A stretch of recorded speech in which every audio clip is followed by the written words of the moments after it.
Eto, may pahabol ho. Team Amoy Asim. Grabe, ano? Kinekengkoy. Oh, kinekengkoy ang mamamayang Pilipino kung sino man yung nagsulat nitong mga to. Lahat na ho yata, mga kababayan, ng pangalan galing po sa sitcherya, galing po sa mga restaurant, galing po ito, Team Amoy Asim, Amoy Lu. Pangalan ho yan, ha? Oh, Amoy Liu. Oh, yung isang pangalan. Tapos meron dito, Fernan Amoy. Oh, tapos Jug de Asim. Oh. Join Growing Confidential Funds Budol Gang. Akalain niyo ho yun. Ako naniniwala ho ako dahil nga kailangan nila ng napakaraming resibo at napakaraming pangalan. Nirat-rat na lang ho ito eh. Sige, basta, bahala ka na dyan. Baka mamaya sa susunod na makikita o maririnig natin yung mga balita, mga kababayan, meron na pong ventilador. Oh, amoy. Mag. Oh.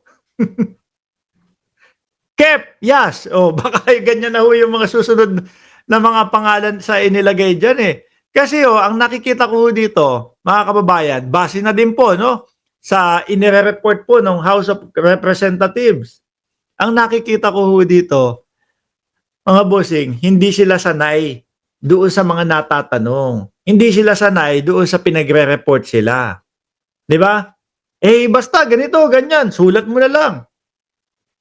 Hindi usual sa atin 'to eh. Kasi nung mayor naman tayo, walang tanong-tanong na ganyan. Sino ho ba ang namumuno at sino po ba ang presidente ng Pilipinas nung si Inday Sara Duterte ay mayor ng Davao?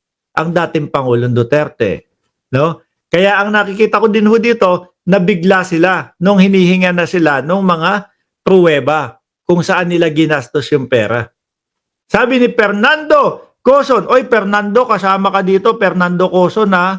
Ayan, babalikan natin. Ang pangalan mo, ayun, Fernan Amoy. Hindi, joke lang. Ay, Diyos ko. Nabigla sila. Naku, bakit ganun? Meron ng mga paghingi sa atin ng mga ganyan. Dati naman, hindi. Napakadami ho nilang dapat ipaliwanag. At dito ho, pumapasok, mga bossing, yung taong bayan na nagtatanong, ano ba?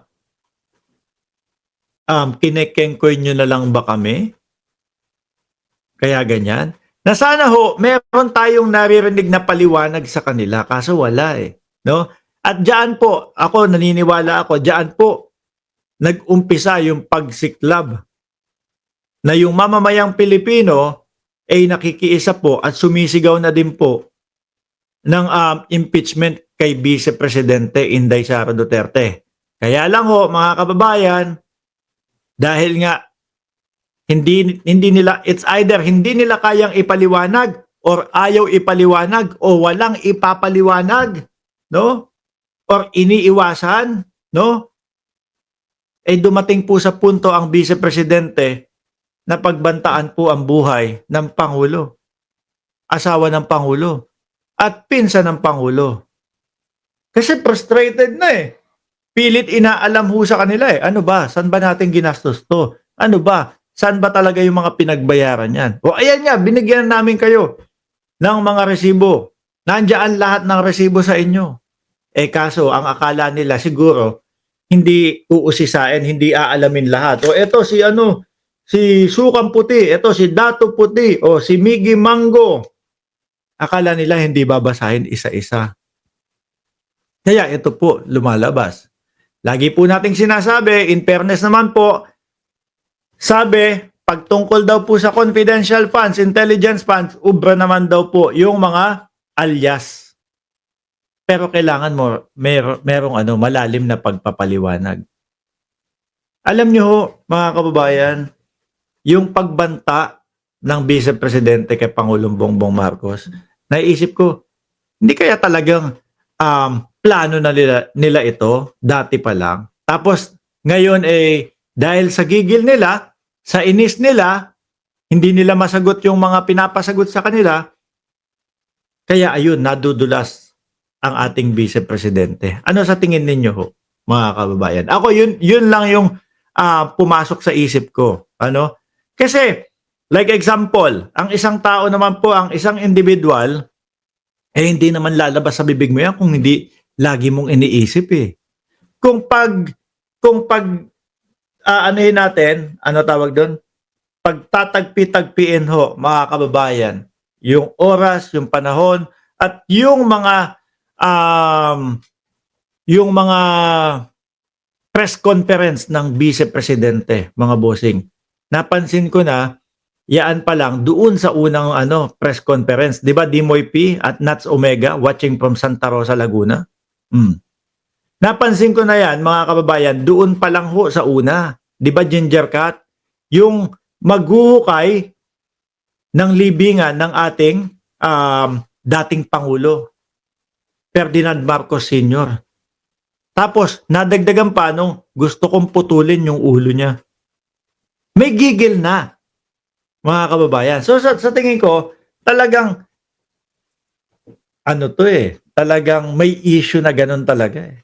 Umabot sa pangalawang press conference, nando na nga yung talagang gigil na ang Vice Presidente at hindi niya na mapigilan yung kanyang sarili. Kaya umabot siya, pag ako namatay, ipapapatay ko. May inutusan na ako. Ibig sabihin, meron ng kasama siyang nagpaplano. May inutusan na ako na patayin si Bongbong Marcos, si Lisa Marcos, at si Martin Romualdez. No? Yun, mga kababayan, ang nakikita ko doon. Tapos, idagdag mo pa, yung mga balita tungkol sa dating Pangulong Duterte about sa mga EJK, etc., etc. Di ba? Talaga mapapaisip ka, nako, hindi kaya pinagpaplanuhan talaga ang ating Pangulo? Wag naman po sana. Wag naman ho sana. Ano? Sabi ni Ricardo Aperucho, sabi ng Bible, magpasakop kayo sa mga nanininuno, no, sa inyo sapagkat walang kapangyarihan hindi mula sa Diyos. May pahintulot ang Diyos sa pagiging presidente ni BBM, kaya dapat pasakop. Kaso ho, ang gusto nilang mangyari, mga kababayan, sila ulit at bumalik ulit sila sa kapangyarihan. Yun ang gusto nilang mangyari. No? Bakit to? Kasi hanggat hindi sila nakakabalik doon sa kapangyarihan na yon, doon sa pinakatuktok, patuloy po ang pagdurugo at patuloy pong maiimbestigahan lahat ng mga ito. Sabi ni Ginger Cat, pinagplanuhan na talaga nila. Piatos boss, walang duda. Hindi kasi ang haba din ng panahon ng pagitan nun, ano? Ilang araw din po o ilang linggo din po, halos 2 linggo yata yung pagitan at nung 2 press conference na yun. At iisa po ang sinasabi, kundi ang pagkitil sa buhay ng ating Pangulo. Pinatawag naman po si Vice Presidente Inday Sara Duterte doon sa NBI para magpaliwanag, kaso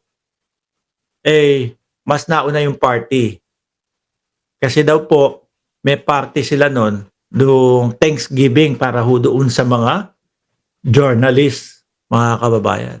Kung ako yun, uunahin kong magpaliwanag doon. Sandali, may problema ako.